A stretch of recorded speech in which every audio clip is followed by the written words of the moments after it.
Olá, queridas irmãs, queridos irmãos, começamos mais um programa O Espírito da Letra.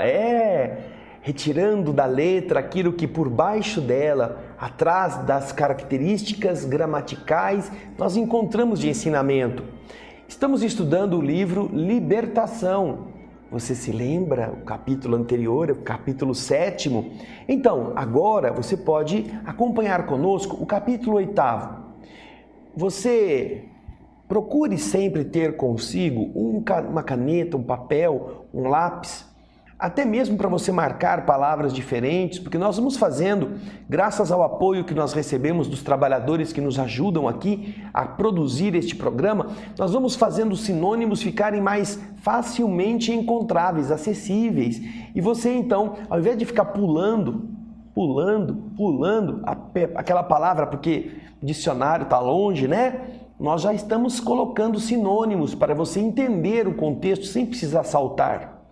E com isto, você pode inclusive escrever no próprio livro, fica mais fácil para você, e assim ficará uma leitura mais aproveitada para depois extrair o espírito que está ali atrás. Então, aproveite, vamos começar o capítulo 8, mas para isso nós vamos lá para a nossa sala de leitura. Eu espero você lá, é rapidinho. Então, já chegamos. O capítulo 8 se chama Inesperada Intercessão. Vamos começar a ver o que está acontecendo.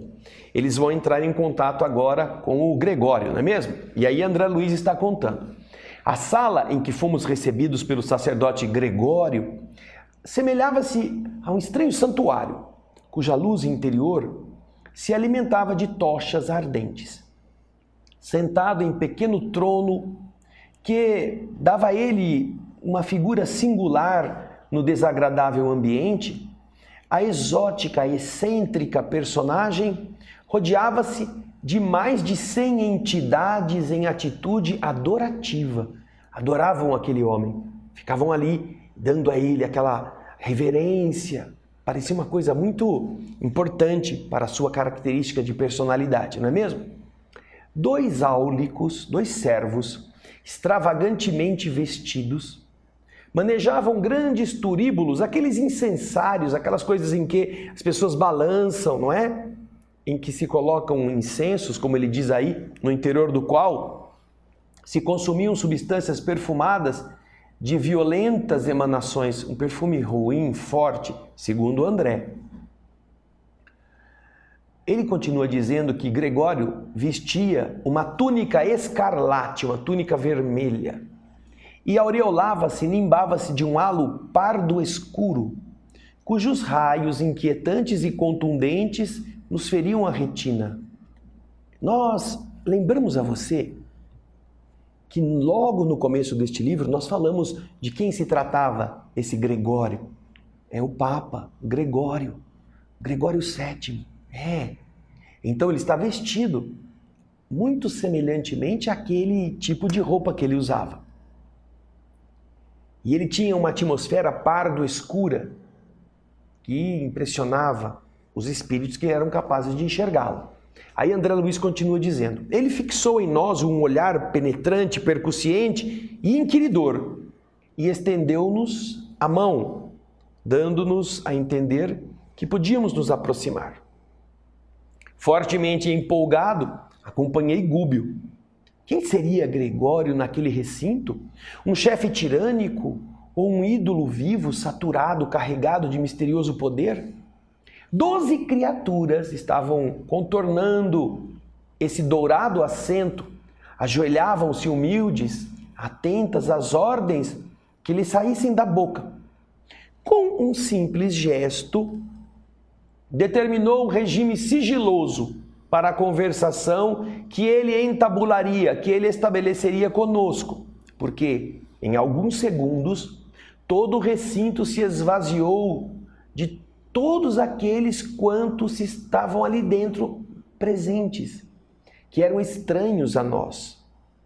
Compreendi que nós cogitaríamos, analisaríamos assunto grave e fitei o nosso orientador para copiar seus movimentos. Gúbio, seguido por Eloy e por mim, a uma reduzida distância, aproximou-se do anfitrião que o contemplava de fisionomia rude, passando de minha parte a espreitar o esforço do nosso instrutor para contornar os obstáculos do momento, de modo a não classificar-se por mentiroso diante da própria consciência. Gregório cumprimentou-o, exibindo fingida complacência, fingida benevolência, e disse: lembra-te de que sou juiz, mandatário do governo forte aqui estabelecido. Você não deve, portanto, faltar à verdade. Depois de uma pequena pausa, acrescentou ele: em nosso primeiro encontro, enunciaste um nome. E de maneira serena, Gúbio respondeu: sim, o nome de uma benfeitora. Repete-o, ordenou o sacerdote imperativo. E Gúbio disse: Matilde. O semblante de Gregório se fez sombrio e angustiado. Poderíamos dizer que naquele instante ele havia recebido uma tremenda punhalada invisível. Disfarçou, dissimulou, no entanto, essa dura impassibilidade, essa frieza. E com a firmeza de um administrador orgulhoso e torturado, perguntou: que tem de comum comigo semelhante criatura? E vocês veem aí o ambiente feito através da apresentação do projeto Imagem, em que Gregório está sentado no trono, vestido daquela forma, com André Luiz, Gúbio e Eloy. E então o orientador respondeu sem afetação: ela nos disse que te quer com desvelado amor materno. Ah, evidente engano, disse ele. Gregório ferino. Minha mãe separou-se de mim há alguns séculos. Ao demais, ainda que me interessasse tal reencontro, estamos fundamentalmente divorciados um do outro. Ela serve ao cordeiro, eu sirvo aos dragões.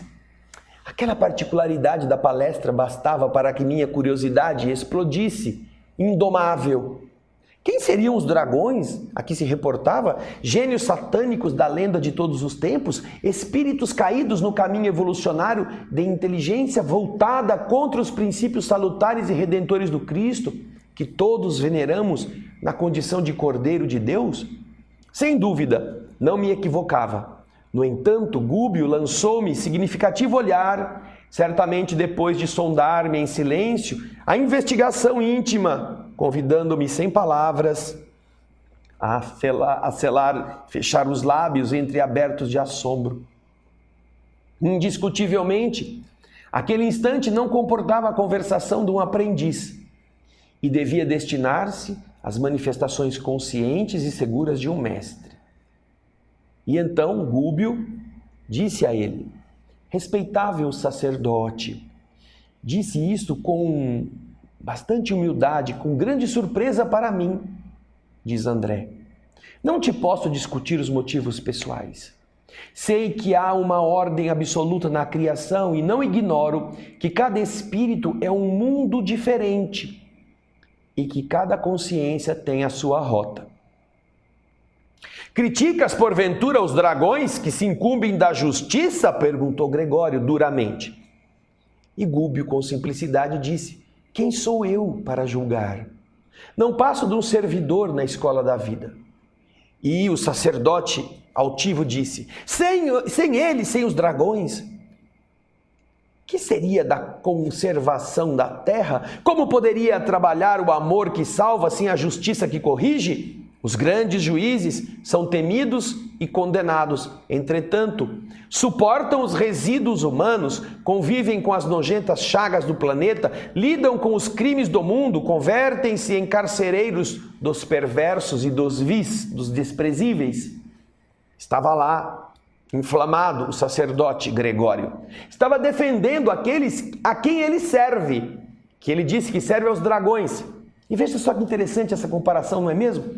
Porque nós vemos atualmente nas diversas pesquisas e comentários a respeito de raças extraterrestres, seres que estejam habitando a Terra, muitas referências aos reptilianos, inclusive alguns como seres que estão vivendo nos subterrâneos. Estes seres, porventura, será que estariam também no plano astral, como dragões, na forma de dragões, na forma de répteis? Porque ele está dizendo, nós servimos aos dragões e vocês servem ao cordeiro. São símbolos, certamente, mas poderíamos ficar pensando até que nível, até que ponto isso não é uma referência velada, indireta, a um estado evolutivo próprio de seres que tenham estas escamas, estas coisas próprias dos dragões, não é mesmo? Vamos continuar a ouvir a conversa de Gregório com Gúbio, e Gúbio, muito humilde, está ali sem querer mostrar o que é que ele veio fazer, mas o nome Matilde incomodou o sacerdote, não é mesmo?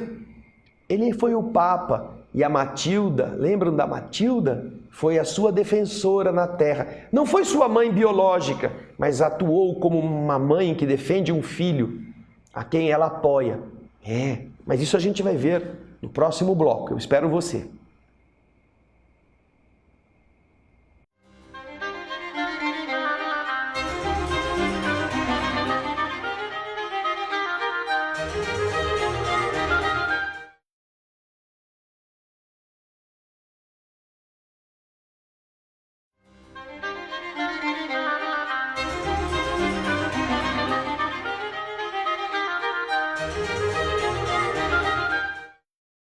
Olá, queridas irmãs, queridos irmãos, estamos de volta no estudo do livro Libertação, de André Luiz, através da mediunidade de Francisco Cândido Xavier, um livro fundamental para que nós aprendamos as questões vinculadas ao processo obsessivo, às perseguições, a muitas coisas que acontecem conosco em nosso dia a dia. Nós vimos no bloco anterior que Gregório ficou meio incomodado quando ele ouve novamente o nome de Matilde. E ele quer justificar a sua postura de defensor da justiça sobre os que estão na terra, sobre as pessoas que são más, argumentando que se o Cordeiro vem para abençoar, quem queria lidar com a escória, com o lixo, senão aqueles que estão ali cumprindo um dever? Ele está tentando se justificar, não é? Então, agora nós continuamos a inesperada intercessão dentro do que André Luiz está mostrando para nós a seguir. E a maneira de pessoa culpada, que estima longas justificações, ele continuou irritadiço. Os filhos do Cordeiro poderão ajudar a resgatar a muitos. No entanto, milhões de criaturas, como acontece a mim mesmo, não pedem auxílio nem liberação. Afirma-se que não passamos de transviados morais, pois que seja. Seremos então criminosos, vigiando-nos uns aos outros. A terra nos pertence, porque dentro dela a animalidade domina, oferecendo-nos o clima ideal. Não tenho, por minha vez, qualquer noção de céu. Acredito seja uma corte de eleitos, mas o mundo visível para nós constitui extenso reino de condenados. No corpo físico caímos na rede de circunstâncias fatais. Contudo, a teia que os planos inferiores nos prepararam servirá a milhões. Se é nosso destino peneirar, joeirar o trigo do mundo, nossa peneira não se fará complacente. Experimentados que somos na queda, nós provaremos todos aqueles que nos surgirem no caminho. Ordenam os grandes juízes que guardemos as portas. Temos, por isso, servidores em todas as direções. Todos os homens e mulheres se subordinam a nós, aqueles afastados da evolução regular. aqueles que não querem evoluir pelo caminho adequado, eles nos pertencem. E é obrigatório, é indispensável reconhecer que semelhantes individualidades se contam por milhões. Além disso, os tribunais terrestres são insuficientes para a identificação de todos os delitos que se processam entre as criaturas. Nós, sim, é que somos os olhos da sombra, para os quais os menores dramas ocultos não passam despercebidos. Olha só, veja que discurso, não é intrigante? Um discurso que você pode observar no mundo de hoje, como funciona. Como ele está falando de entidades que estão arrebanhando, como está falando de espíritos que fogem do caminho da evolução, na diversão, em todos os tipos de leviandades materiais, morais. Todos estes estão sob o domínio destas almas. Como se fosse um reino inferior tomando conta da terra, como se ele dissesse: a terra é nossa. Os que estão aqui são estes que nos pertencem. Aí André Luiz diz assim: diante do intervalo que se fizera espontâneo, não é? Contemplei o rosto de Gúbio, que não apresentava qualquer alteração.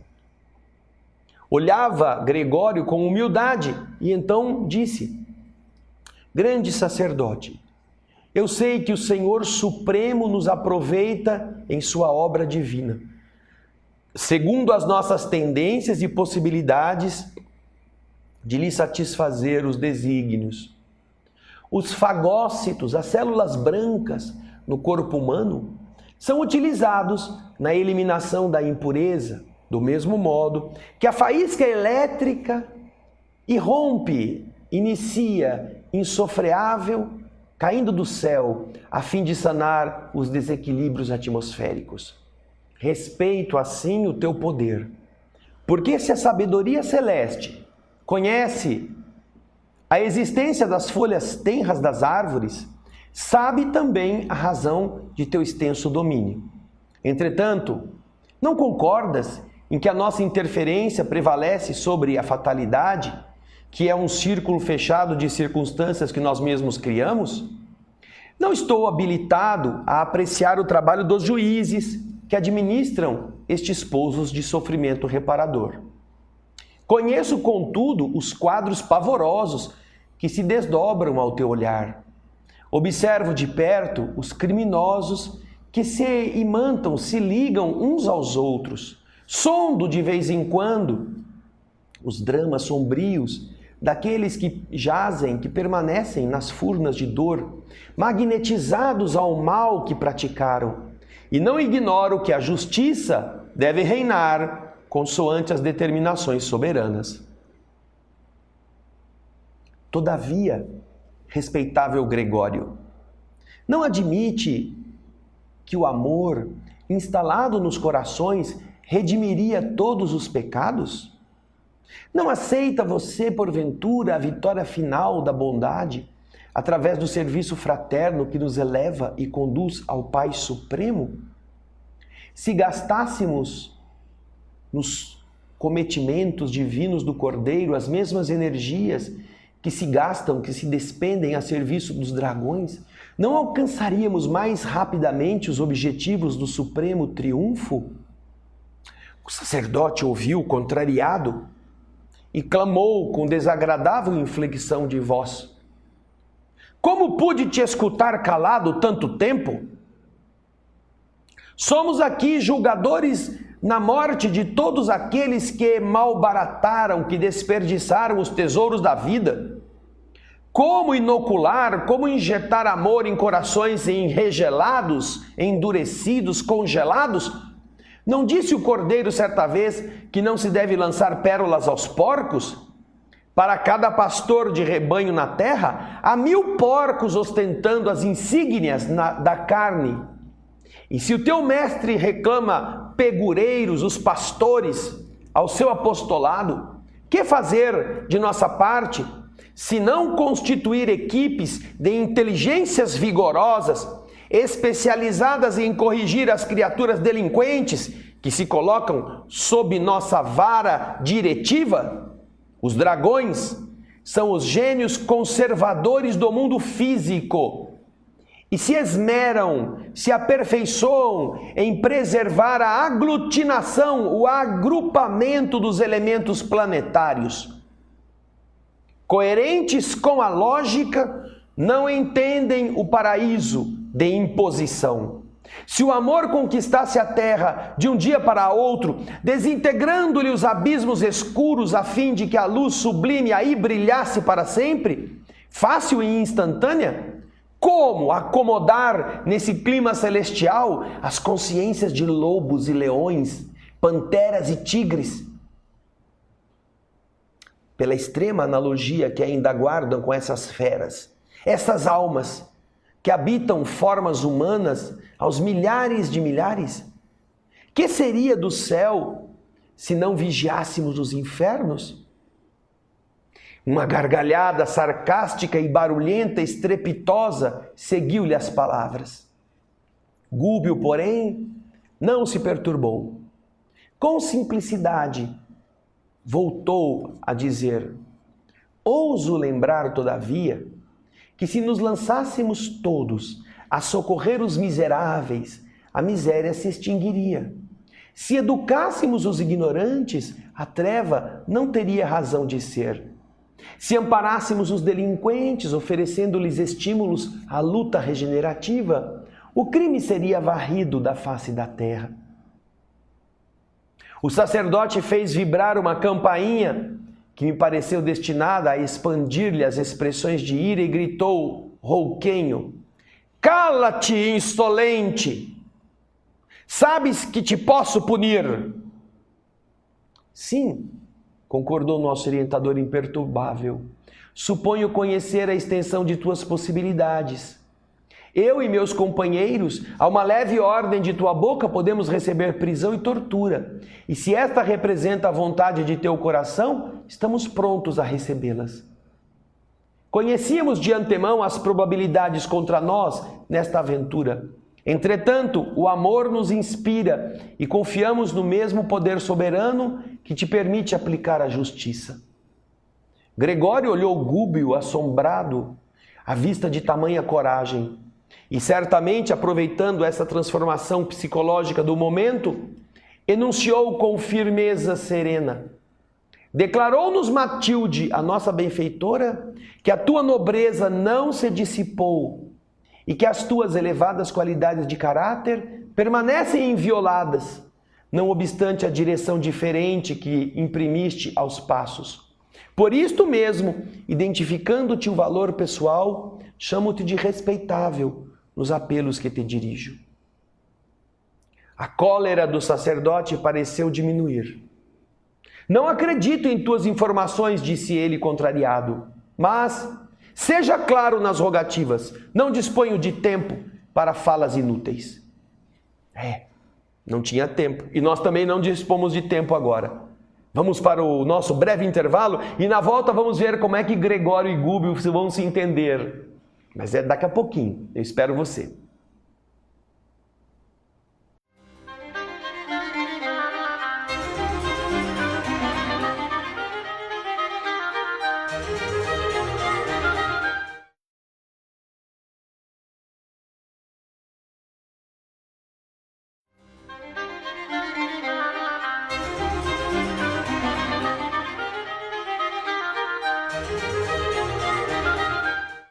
Olá, queridas irmãs, queridos irmãos, voltamos ao estudo do livro Libertação, no capítulo 8º, Inesperada Intercessão.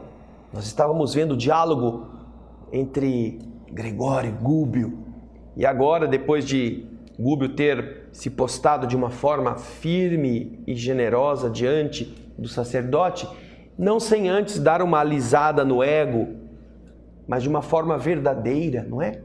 Não bajulatória. Nós vemos que Gregório, irritado, não tenho mais tempo a perder, o que você deseja? Falou isso no bloco passado. E agora, pega um texto aí, vamos continuar a ler o que André Luiz está descrevendo. Então, Gúbio começa a dizer a ele: Venerável Gregório, pediu o nosso instrutor humilde, serei breve. Ouve-me com tolerância e bondade. Não ignoras que tua mãe espiritual jamais se esqueceria de Margarida, ameaçada atualmente de loucura e morte, sem razão de ser. Escutando a fala de Gúbio, esse informe, o hierofante, o sacerdote, modificou-se visivelmente, expressando na fisionomia inquietação indisfarçável. Aquela estranha auréola que lhe revestia a fronte revelou tonalidades mais escuras. Dureza singular transpareceu-lhe nos olhos felinos e os lábios se contraíram num ricto, numa contração facial de infinita amargura. Tive a ideia de que ele nos fulminaria se pudesse, mas conteve-se imóvel, apesar da expressão agressiva e rude. Não desconheces que Matilde possui na tua companheira de outras eras uma pupila muito amada ao coração. As preces dessa torturada filha espiritual atingem a alma de Matilde. Gregório, Margarida empenha-se em viver no corpo, faminta de redenção. Inspirações renovadoras banharam-lhe a meninice, e agora que o casamento em plena juventude lhe revigora as esperanças, deseja demorar-se, deseja permanecer mais tempo no campo de luta benéfica, de modo a pagar o passado culposo. Certamente, fortes razões te obrigam a constrangê-la ao retorno, porque você armou para ela um caprichoso caminho de morte. Não te reprovo, nem te acuso, pois nada sou. E ainda que o Senhor me conferisse algum alto encargo representativo, não me competiria te julgar, senão depois de haver vivido a tua própria tragédia, experimentando as tuas próprias dores. Porém, sei que pelo amor e pelo ódio do passado, ela permanece intensamente ligada aos raios da tua mente, e todos sabemos que os credores e os devedores se encontrarão uns com os outros, tarde ou cedo, face a face. Entretanto, a atual existência de Margarida envolve um largo serviço salvador. Ela se casou com um antigo sócio de luta evolutiva, que não é estranho a você, nem ao coração, e ela reinará maternalmente, num lar em que devotados benfeitores organizarão formoso ministério de trabalho iluminativo. Espíritos amigos da verdade e do bem se preparam para receber-lhe a ternura materna, como flores abençoadas pelo orvalho celeste, em caminho de preciosa frutificação.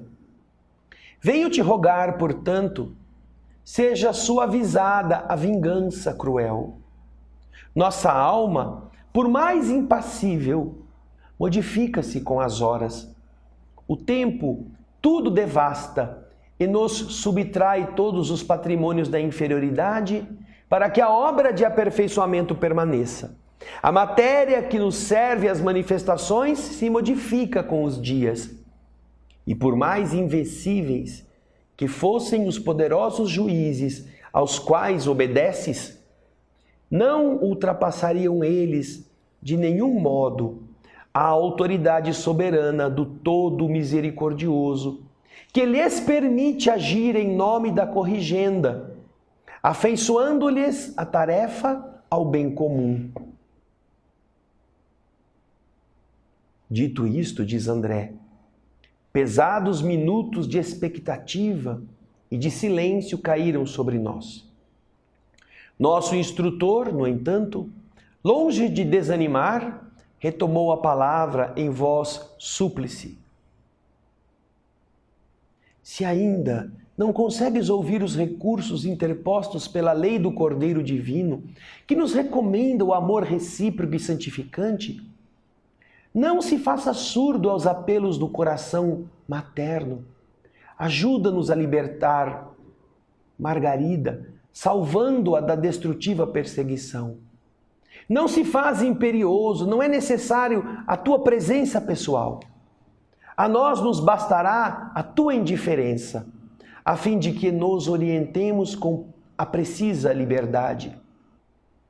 O sacerdote riu-se contrafeito e acrescentou: observo que conheces a justiça. Sim, concordou Gúbio melancólico. O anfitrião, contudo, falou sem fingimentos. Quem lavra, quem decreta sentenças, despreza a renúncia. Entre os que defendem a ordem, o perdão é desconhecido. Determinavam os legisladores da Bíblia que os arestos, as sentenças, se baseassem no princípio da troca, olho por olho, dente por dente. E já que te mostras tão bem informado acerca de Margarida, poderás em sã consciência suprimir as razões que me compelem, que me obrigam a decretar-lhe a morte? Perguntou Gregório. E Gúbio respondeu: não discuto os motivos que conduzem você. Todavia, ouso insistir na súplica fraterna.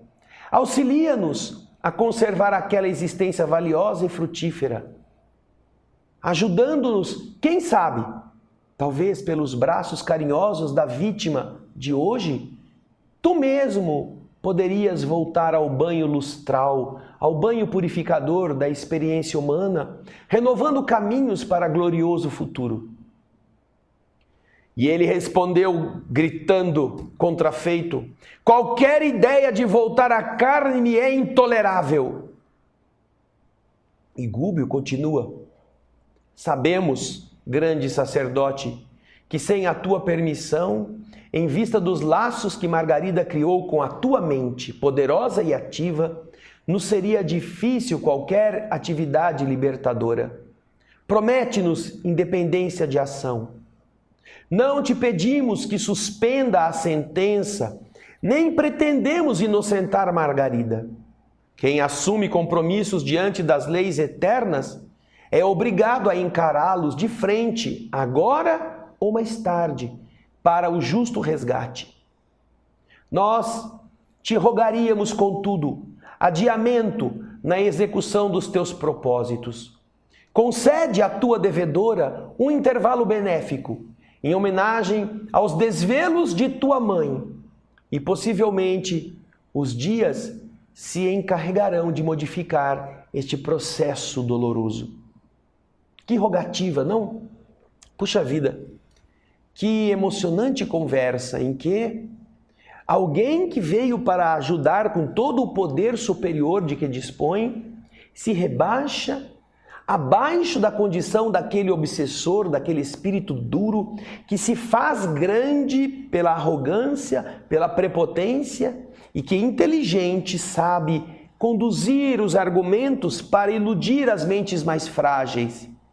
Enquanto que Gúbio não se faz nem de servil, nem de bajulador, nem se coloca como um defensor dos dragões também, mas solicita não o perdão, não que Gregório se esqueça do mal ou dos compromissos que o ligam a Margarida. Gregório quer matar aquela moça para tê-la de volta no plano espiritual. Estão ligados há muito tempo e ele está matando-a por um processo obsessivo, muito complexo. E então, o que acontece é que Gúbio, ao invés de pedir para que ele a perdoe, que ele deixe ela seguir para Jesus, aquela conversa toda de gente que não sabe conversar com espíritos, dialogadores que nos centros espíritas querem que os obsessores esqueçam todo o mal que sofreram em 5 minutos de papinho, Gúbio pede a ele: nós não pedimos que você vá pessoalmente, nem que você a perdoe, pedimos que você nos deixe trabalhar. Se você não permitir isso, nós não teremos como libertá-la. Mas quem sabe, se deixarmos que o tempo faça o seu trabalho, sem a tua interferência, concede a ela esse intervalo benéfico. Em homenagem a Matilde, os desvelos de Matilde por você. E nós, quem sabe, conseguiremos mudar alguma coisa. Porque ela poderá vir a ser a sua futura mãe, coisa que o arrepiou, não é? Eu não quero voltar a renascer, diz Gúbio, diz Gregório a Gúbio. Não quero voltar, não é? Mas não tem como fugir disto. Mas não é isso que se vai discutir ali naquele momento. Gúbio precisa que a mente de Gregório não seja um obstáculo ao processo de ajuda a Margarida. E é agora que vamos, no próximo bloco, ver como termina esta conversa neste capítulo 8º, um primor de diplomacia, de argumentação amorosa, para ajudar aquele maldoso a não ser tão duro. Mas daqui a pouquinho a gente volta.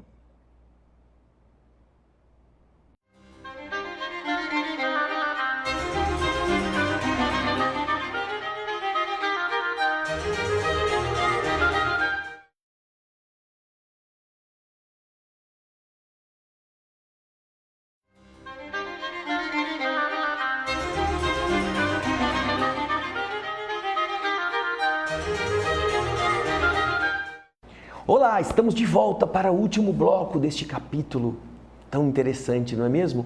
Inesperada intercessão. André Luiz está ouvindo Gúbio conversar com Gregório. E o que o Gúbio pediu foi que Gregório desse um tempinho, deixasse eles trabalharem, que não se interpusesse, impedindo. E aí André Luiz diz assim, acompanhe a leitura. Demonstrando expressão de surpresa, em face da imprevista solicitação de adiamento, quando nós mesmos esperávamos que o orientador se impusesse reclamando revogação definitiva, Gregório considerou menos duro. Eu tenho necessidade do alimento psíquico que só a mente de Margarida me pode proporcionar. E Gúbio, então mais encorajado, perguntou, e se reencontrasses o doce reconforto da ternura de sua mãe, sustentando-te a alma, até que Margarida te pudesse fornecer, redimida e feliz, o sublimado pão do espírito? O sacerdote levantou-se pela primeira vez e clamou, não creio. E Gúbio disse, e se propuséssemos semelhante bênção em troca de tua neutralidade ante o nosso esforço de salvação? Você nos permitiria agir juntamente com os servidores que te obedecem às ordens? Não os inclinaria contra nós e nos deixaria estar ombro a ombro com eles tentando a restauração? O tempo, dessa forma, daria o último retoque em tuas decisões.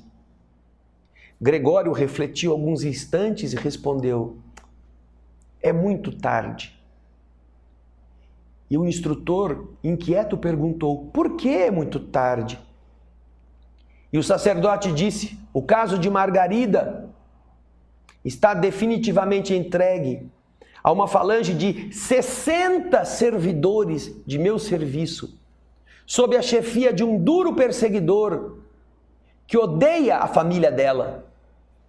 A solução total poderia ter sido alcançada em poucas horas, mas não desejo que ela me volte às mãos com a revolta de vítima, em cuja fonte interior só me fosse possível recolher as águas turvas do desespero e do fel. Será torturada como me torturou em outra época. Padecerá humilhações sem nome e desejará a morte como um valioso bem. Atingida a rendição pelo sofrimento dilacerante, a mente dela me receberá como um benfeitor amoroso e providencial, envolvendo-me nas emissões de carinho que há muitos anos venho esperando. Seria infrutífera qualquer tentativa liberatória. Os raciocínios dela vão sendo conturbados pouco a pouco, e o trabalho de imantação, de magnetização para a morte estão quase terminados. O nosso dirigente, diz André, no entanto, não se deu por vencido e insistiu. E se nos confundíssemos com a tua falange, tentando o serviço a que nos propomos? Compareceríamos junto à enferma como amigos teus, e sem te desrespeitarmos a autoridade, procuraríamos a execução do programa que nos trouxe até aqui, testemunhando a humildade e o amor que o Cordeiro nos ensina. Gregório pensava maduramente em silêncio. Mas Gúbio prosseguia com simplicidade e firmeza. Concede, concede. Dá-nos tua palavra de sacerdote. Lembra-te de que um dia, ainda que não acredites, enfrentará de novo o olhar de tua mãe. O interpelado, após longos minutos de reflexão, ergueu os braços e asseverou: não creio nas possibilidades da tentativa. Todavia, concordo com a providência a que você recorre. Não interferirei. Em seguida, tocando a campainha de modo particular, determinou que os auxiliares se reaproximassem. Como que semi-vencido na batalha em que se empenhara com a própria consciência, invocou a presença de um certo Timão que nos seguiu pela frente, surpreendendo-nos com seu semblante de carrasco.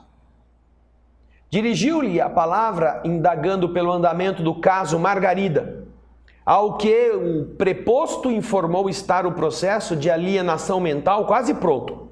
Questão de poucos dias para a colocação da moça em uma casa de saúde mental. Indicando-nos algo constrangido, determinou Gregório que o auxiliar de sinistro aspecto nos colocasse junto da falange que trabalhava ativa na execução gradual do seu decreto de morte. Ou seja, agora, Gúbio, André e Eloy, sem a interferência de Gregório, seriam colocados junto aos obsessores, 60 espíritos obsedando uma pessoa, que Gregório sentia falta, porque provavelmente pelas paixões já vividas em comum, mantinha-se abastecido pelas vibrações mentais de Margarida. E ele não queria que ela tivesse raiva dele por ser ele o causador da sua morte. Não queria que ela voltasse ao mundo espiritual sabendo que foi ele quem a fez sofrer. Então, colocou esse povão todo lá, esses espíritos que estavam usando de seus recursos para torná-la alucinada, a fim de que, com a dor do corpo, ela mesma acabasse pedindo que Deus a levasse embora.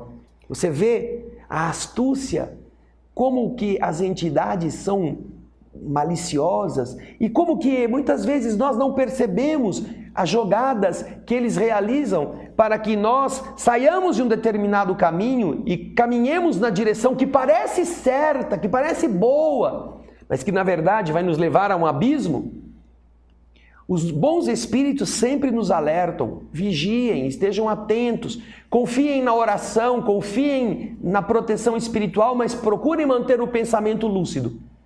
Só que Margarida, tadinha, por algum motivo, já submetida ao processo de obsessão, dirigido por um espírito que tinha ódio da sua família. O espírito não tinha ódio da Margarida, tinha ódio da família dela. Então eles arrumaram um espírito que seria firme na vingança contra aquela que era a filha de uma família que ele não gostava.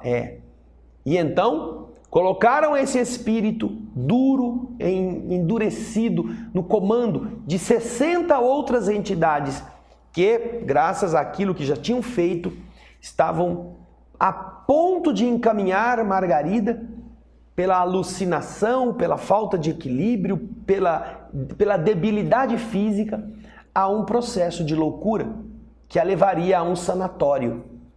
Imagina isto. Imagina, queridas irmãs, queridos irmãos, quantos não foram internados em sanatórios na Terra por causa deste tipo de ação no plano inferior. Não queremos dizer que Margarida era inocente, coitadinha, santa moça. Ela devia ter compromissos com Gregório.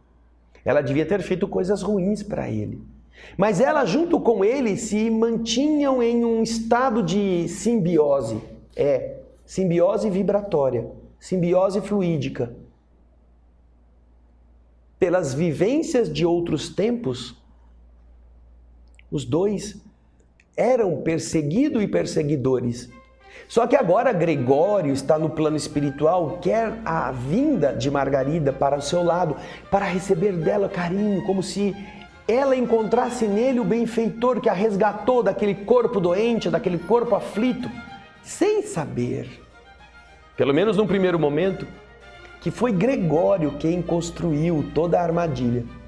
Mas Gúbio está utilizando de todo o cabedal de lembranças que Gregório arquiva na sua mente, porque havia sido um homem que tinha tido boas relações, que tinha valores interiores, como a própria Matilde asseverava, e ele cita isto.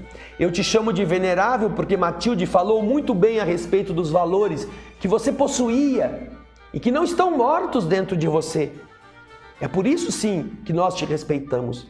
Mas eu te peço, não te peço que a perdoe, não te peço que alivie a carga, eu te peço, mesmo que esteja à borda do precipício, deixa-nos ir. Nós respeitaremos você junto dos teus servidores, nós trabalharemos ali de uma forma positiva e quem sabe conseguiremos resgatar a moça do decreto de morte que você grafou para ela. Mas isso nós vamos ver no próximo capítulo, o capítulo 9. O título você vai ver quando chegarmos a ele, você vai ver que ele estará falando exatamente sobre esses perseguidores invisíveis, esses espíritos que estão atuando sobre a família da Margarida e Margarida especificamente. E assim, nós na próxima etapa do nosso programa, vamos ver como era aquele ninho de vespas que era a casa da Margarida, que parece-se com muitas casas nossas, com muitos lugares onde nós mesmos vivemos, e nós vamos poder comparar isto. Mas isso é assunto para o programa seguinte, o capítulo 9, que nós esperamos você. Muito obrigado pela sua audiência, esperamos que você possa desfrutar e entender como funcionam estas leis e nos esteja ajudando com a sua divulgação. Fale dos nossos capítulos, dos nossos programas, dos outros livros para os seus amigos. Mande através do YouTube, mande através do compartilhar para outras pessoas essa história magnífica que vai salvar vidas se outras pessoas puderem tocá-la com sua inteligência. E nós esperamos você para o nosso próximo programa. Um grande abraço e muita paz.